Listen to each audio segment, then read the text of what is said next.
Hello, beautiful! Welcome back at Everything Nice at Mitch Second and Love, and inviting you to like and subscribe to my channel, and please hit the notification bell for more updates on my videos.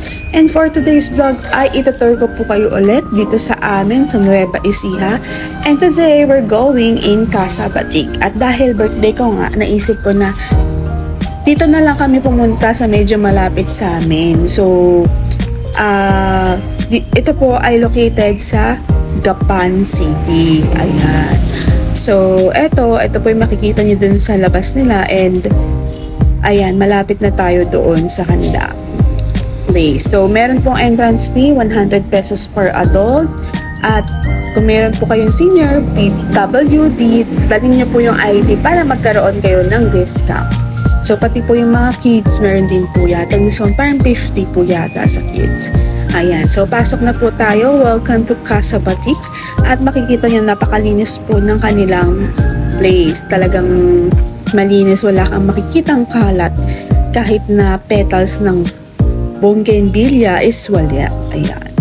So, today is July 30, which is yung birthday ko nga po. So, ayan, pagpasok natin, merong mga student, pwede kayo dito mag-picnic, magdala kayo ng foods, pero maintain nyo po yung cleanliness. Kayo po ang syempre ang maglilinis ng mga ikinalat nyo.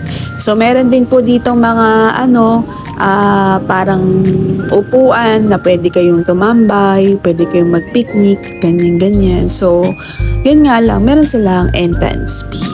So, ayun, napakalinis po nung lugar nito. Saludo po ako sa mga naglilinis dito kasi napakaluwang po nito. And ano bang meron dito sa Casa Batik? So, sabi nga, nandito na ang cherry blossoms sa Gapan City. So, it's more of the rare bougainvillea. So, yung iba, hindi pa siya flowering. Siguro magandang punta dito is mga summer or mga December siguro. Hindi ko rin alam kung ano bang flower season ng bougainvillea. So, ayan, nakikita nyo. Puro siya mga bonsai na bougainvillea. Yung mga makikita natin dyan. So, mag-walk kami ni Happy. So, ang hirap niyang kasabay maglakad kasi maharang siya dun sa dadaanan. Parang pinapakiramandaman niya din kasi ko. So, ayan. Ang kasama ko dito, syempre yung hubby ko tsaka yung mother ko.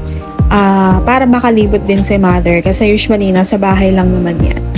So, ito merong pusa, tas parang aatakihin siya. Ayan, nakaganyan yung pusa, kaya binuhat ko na si Happy. So, dito pwede din kayo mag-picnic. Ito yung parang pahingahan. Ayan. Ito naman yung cafe sa loob. Pwede kayong umorder dito ng mga prop, mga shake, ganyan, mga merienda. So, ang rice meal lang nila yung mga tapsi, mga ganun. So, ayan yung, diba? Ang ganda. Nakagitna siya doon sa garden. So, nakarating kami dito around, mga 12 yata. So, nagmerienda na lang kami, tapos sa labas na lang kami kakain kasi gusto nila mother is yung ulam talaga. Puro kasi mga merienda yung food nila. So, ayan, uhaw na uhaw si Happy. So, order lang muna kami ng fries, tsaka ng cheese stick. Akala ko yung cheese stick na powder, yung pala, cheese talaga ang sarap. Tapos, ito mga nasa 100 plus lang. Tapos, yung mga prop nila, nasa 180. Tapos yung, basta makikita nyo yan sa menu nila. So, paglabas sa cafe, ito yung makikita nyo. Yung, ano bang tawag sa ganitong padaan na may ganyan. Tapos, ito yung mga, nila, ibang mga bougainvillea nila. So, hindi ko alam kung nagtitinda sila. Pero, super dami ng, nila, mga bonsai, bougainvillea. Tapos, iniisip ko, gano'n kaya katagal nila ginawa itong mga bougainvillea? Kasi, bonsai, tas malalaki, tas yung mga pinapagapang nila sa ganyan. Diba?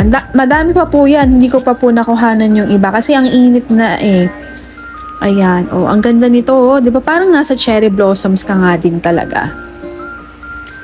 Ayan. Diba? Kung ikakasal ka, dito ka mag-walk bongga. Diba?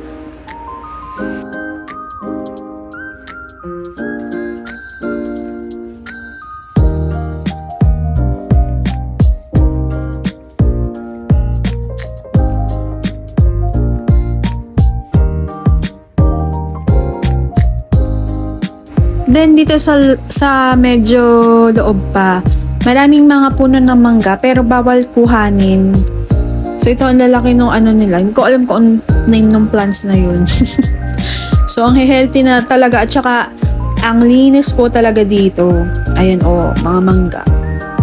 Tapos may mga doyan din dito. Tapos sa loob pa niyan, may mga ganap pa dyan. May pa-heart, ganyan. Ayan. Yan sa pinakauna yan So ayun, balik na kami sa sasakyan. Kakain na po kami sa labas. And ayan yung entrance. Pabalik na po kami. So dito naman po kami kakain sa Lamarang Restaurant.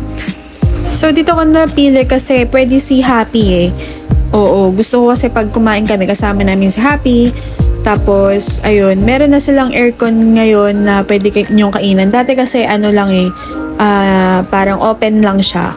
Pero ngayon, nag-open na sila ng usually pang event to So, may aircon, kaya ayun, nakaka-happy. Kasi grabe yung init din ngayon. So, nag-order na po kami ng food. Ang napili po namin is ito. Pumili to nanay ko, bangus sisig. Hindi ako mahilig sa bangus sisig kasi naasiman ako Tapos yan, buttered chicken, tsaka gising-gising espesyal ng Lamarang, and sinigang na lechon kawali. Ayun. So, yan. So, si Happy, sinusubuan lang namin ng gulay yan. Hindi namin pinapakain ng mga baboy, ganon, basta gulay. Ayan, si Mami, nauna talaga sa lechong kawali, so mandok, charis. Ayan. So, actually, matagal na tong restaurant na to, Lamarang, tsaka kaya ko din napili is madami silang servings, tapos abot kaya pa yung presyo ng kanilang food. Sa iba kasi talaga ang mahal, tapos napaka-little lang ng servings. Pero sa kanila, winner na talaga, from family. So, nabusog po kami at nakapag-take out pa nga kami. Yan. So, ayun lang, a day well spent with my family. And syempre, dahil birthday natin, nag-enjoy talaga tayo sa ating pamamasyal. Nabusog pa tayo mga ves. So, that's all for today. I hope nag-enjoy kayo sa ating vlog. And if you do, please don't forget to hit the like and subscribe button. And pa-share na din sa inyong mga friends and family.